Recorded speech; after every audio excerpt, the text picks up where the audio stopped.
Hello नमस्कार दोस्तों, मैं गौतम कुमार अपने YouTube चैनल स्मार्ट ब्रेन पर आप सभी का हार्दिक स्वागत करता हूं और जिसमें हम लोग करेंट अफेयर्स की अलग अलग श्रृंखला देख रहे थे।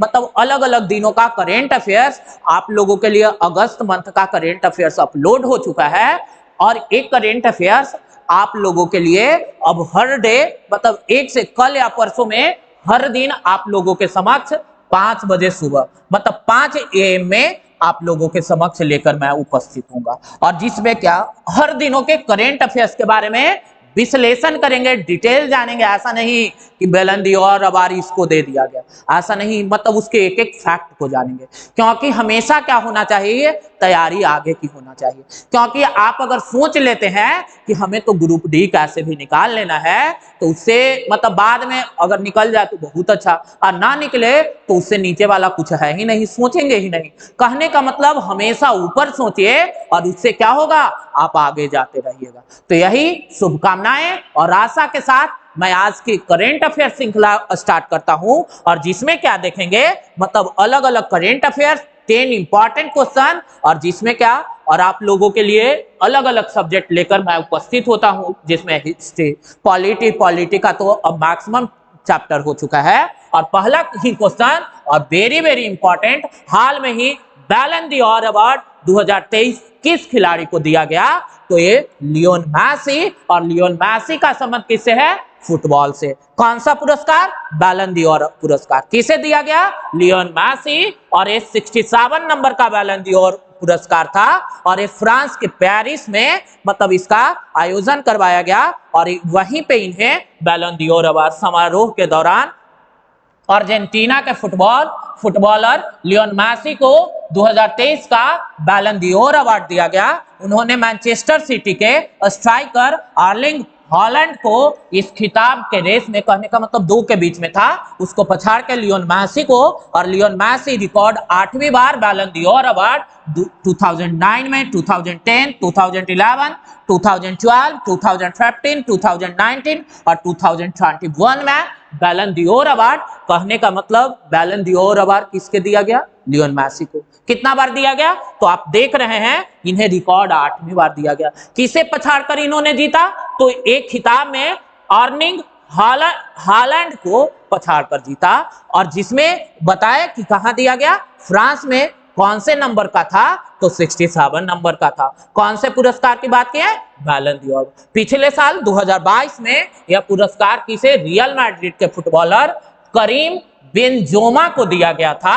और बैलन d'Or पुरस्कार किसको, पिछले वर्ष करीम बेंजेमा को। और कह रहा है बैलन d'Or फुटबॉल का सबसे बड़ा पुरस्कार व्यक्तिगत तौर पे, मतलब समूह को नहीं, किसी टीम को नहीं दिया जाता है, एक खास व्यक्ति को दिया जाता है। इसकी शुरुआत कब की गई, मतलब बैलन d'Or अवार्ड को 1956 में इसकी शुरुआत की गई। प्रदानकर्ता कौन है, मतलब इसे प्रोवाइडर कौन है, फ्रांसीसी पत्रिका फ्रांस फुटबॉल। और वर्ष 2018 से सर्वश्रेष्ठ महिला खिलाड़ी को भी बैलन d'Or पुरस्कार दिया जाता है।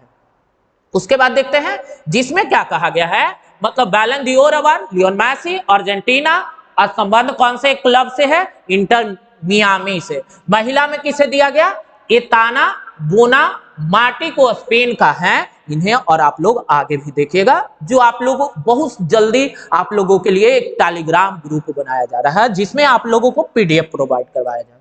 नेक्स्ट देखते हैं, और जिसमें सतर्कता जागरूकता सप्ताह 2023, what is the theme of vigilance awareness week 2023। तो इसका क्या है, मतलब तो भ्रष्टाचार का विरोध करें और राष्ट्र के प्रति समर्पित रहें। किसका देख रहे थे, तो सतर्कता जागरूकता सप्ताह का थीम क्या था, तो क्या था, भ्रष्टाचार का विरोध करें और क्या करें, राष्ट्र के प्रति समर्पित रहें। और हर व्यक्ति को एक नेशनलिस्ट तो होना ही चाहिए।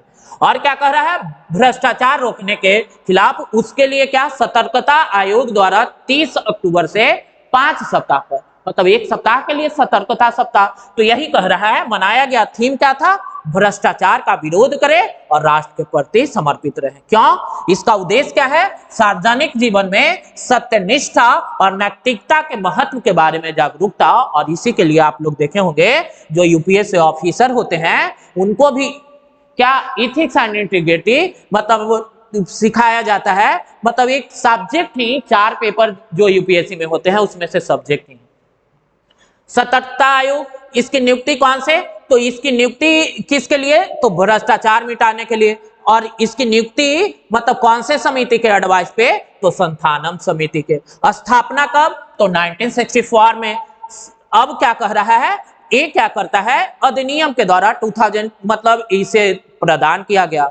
और इसके सतर्कता आयुक्त कौन है, श्री प्रवीण कुमार श्रीवास्तव। अभी क्या देखें, सतर्कता आयुक्त, इसका थीम देखें कि मनाया गया पूरा 1 सप्ताह, और इसकी गठन देखें कि बाद में किया गया था उसके बाद क्या देखें कि इसका थीम क्या रखा गया, और सतर्कता आयोग का गठन सबसे इंपॉर्टेंट है कि संथानम समिति के एडवाइस पे किया गया था। और नेक्स्ट क्वेश्चन देखते हैं, जिसमें क्या कह रहा है, वर्ल्ड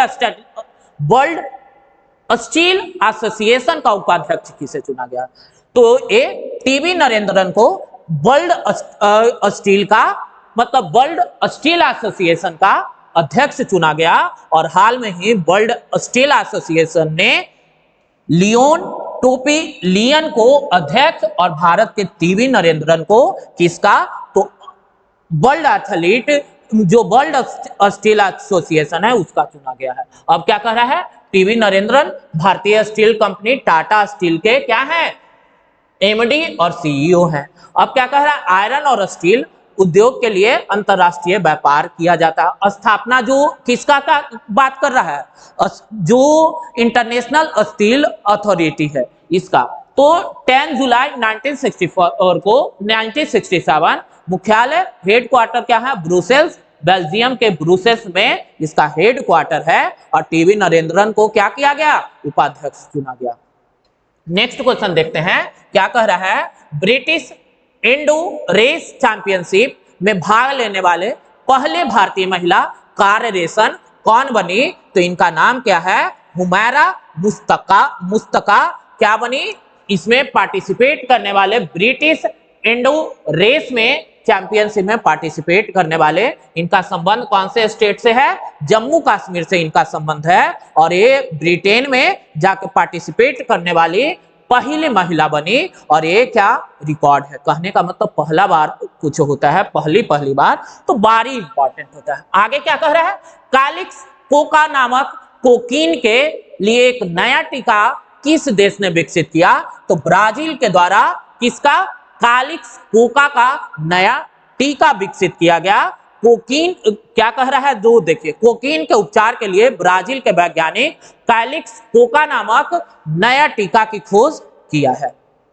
और क्या कह रहा है, इस टीके का उद्देश्य शरीर में एक प्रतिरक्षा प्रतिक्रिया उत्पन्न करना, मतलब एंटीबॉडी बनाना। यह टीका शरीर में प्रतिरक्षा प्रतिक्रिया उत्पन्न करता है जो कोकीन और ट्रैक को मस्तिष्क तक पहुंचने से रोकता है। और नेक्स्ट क्वेश्चन देखिए, जिसमें क्या, कोकीन एक नशे की लत लगाने वाली उत्तेजक ड्रग है जो कोका पौधे की पत्तियों से प्राप्त किया जाता है। कोकीन के लिए कौन देश, ब्राजील के द्वारा। नेक्स्ट देख रहे हैं, हाल में ही किस कंपनी ने भारत की पहली सैटेलाइट आधारित गीगाबाइट ब्रॉडबैंड सेवा की, क्या कह रहा है क्वेश्चन देखिए, किस कंपनी के द्वारा सैटेलाइट आधारित गीगाबाइट ब्रॉडबैंड सेवा शुरू किया गया, तो रिलायंस के द्वारा ये शुरू किया गया है। और रिलायंस जियो ने भारत में पहली सैटेलाइट आधारित गीगाबाइट इंटरनेट सेवा जियो स्पेस फाइबर लॉन्च की है। और इसके बारे में और देखते हैं, जियो स्पेस फाइबर सेवा का उद्देश्य पूरे भारत में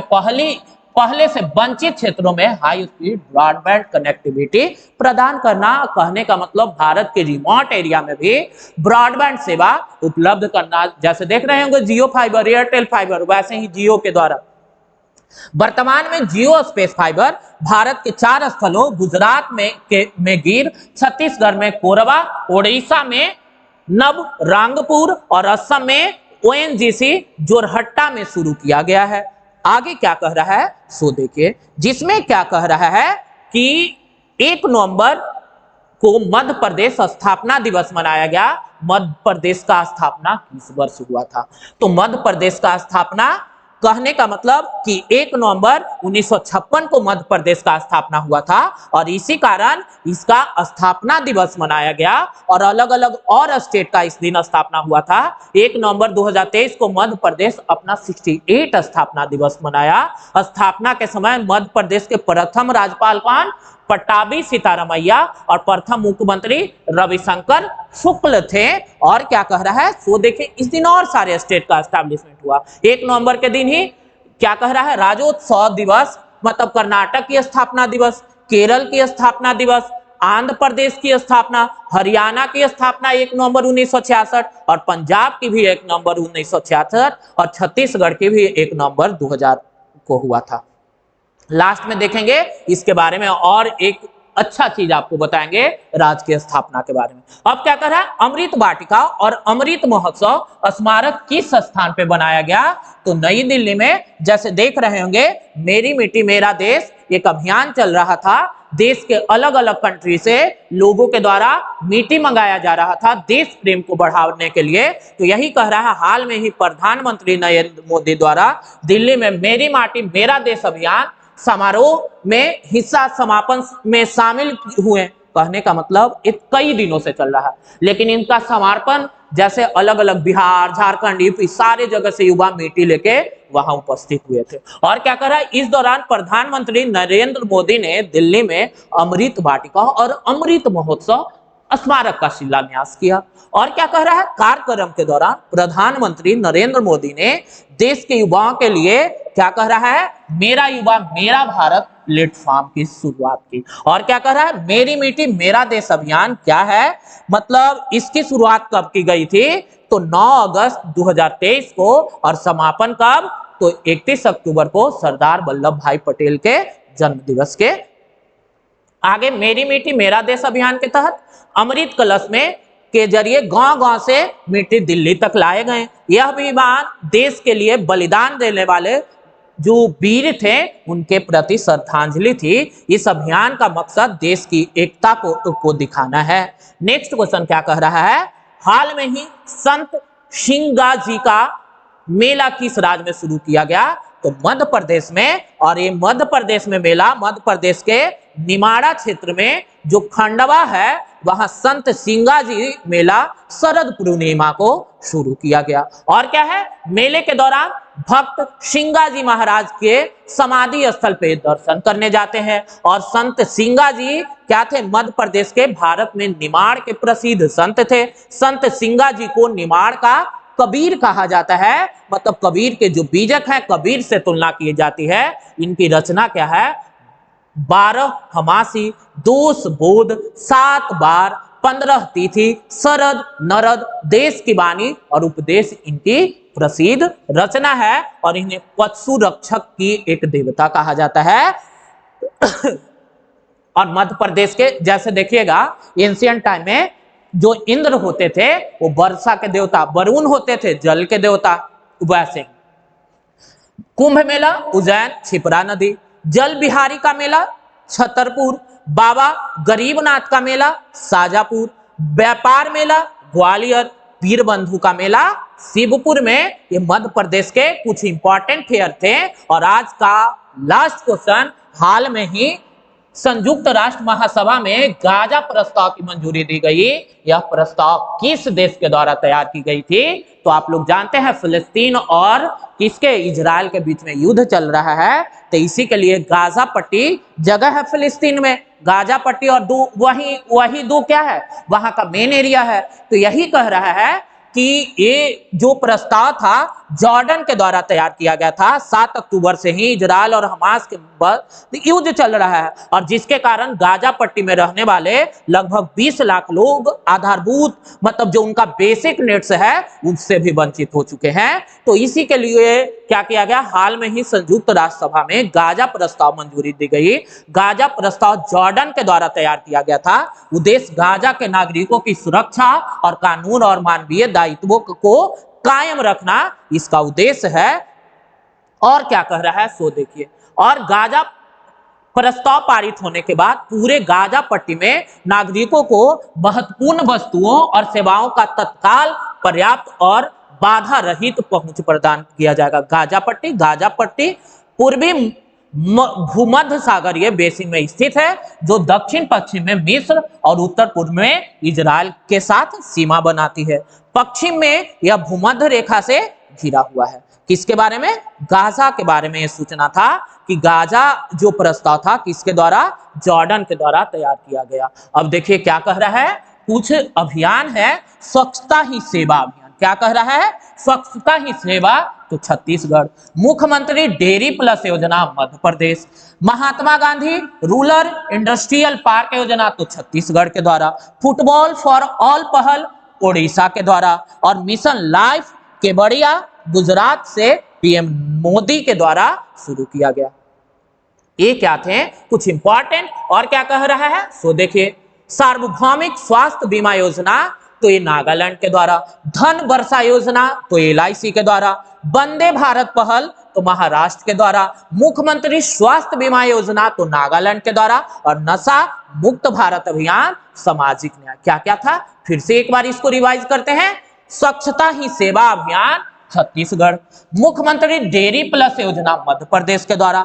महात्मा गांधी रूरल पार्क योजना छत्तीसगढ़ के द्वारा।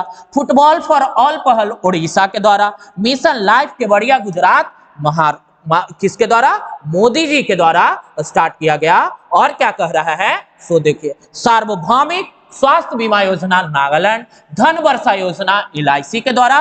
वंदे भारत पहल महाराष्ट्र के द्वारा। और मुख्यमंत्री स्वास्थ्य बीमा योजना नागालैंड। और नशा मुक्त भारत अभियान सामाजिक न्याय के द्वारा शुरू किया गया। और क्या दे? संयुक्त राष्ट्र सैन्याभ्यास काजिंद किस देश के मध्य शुरू किया गया? तो भारत कजाकिस्तान। क्या कह रहा है? उरुग्वे जो कप है किस देश द्वारा जीता गया? दक्षिण अफ्रीका के द्वारा। भारत में 31 अक्टूबर को राष्ट्रीय एकता दिवस किस राष्ट्रीय नेता के स्मृति में? तो सरदार वल्लभ भाई पटेल के स्मृति में मनाया जाता है। ये थे आज के इंपॉर्टेंट करेंट अफेयर्स। और लास्ट में एक बात आप लोग को बताते हैं, जिसमें क्या स्टेट का जब गठन हो रहा था, जो आपको बोले कि हम कुछ बताएंगे, तो स्टेट का गठन हो रहा था। भारत जब इंडिपेंडेंट हुआ तो अलग अलग स्टेट की मांग कर रहे थे। तो उसी में पहला बार क्या किया गया, एक व्यक्ति थे जिनका नाम था पोटी श्रीराम लल्लू। इनको द्वारा 56 दिनों का भूख हड़ताल कर दिया गया कि स्टेट बनाया जाए। और सरकार क्या की, उनके दबाव में आके एक नया स्टेट ही बना दी, मतलब मद्रास नाम के। उसके बाद क्या किया गया, समिति का गठन किया गया, जिसमें क्या अलग अलग लोग ने सुझाव दिया कि कैसे स्टेट का डिमांड करें। तो यहीं से क्या स्टेट के मांग प्रशस्त हुए। यहाँ पे एक करेंट अफेयर्स की श्रृंखला समाप्त होता है। और पॉलिटी में इसको और अच्छे से देखेंगे कि कैसे कैसे स्टेट बना। तब तक के लिए थैंक यू।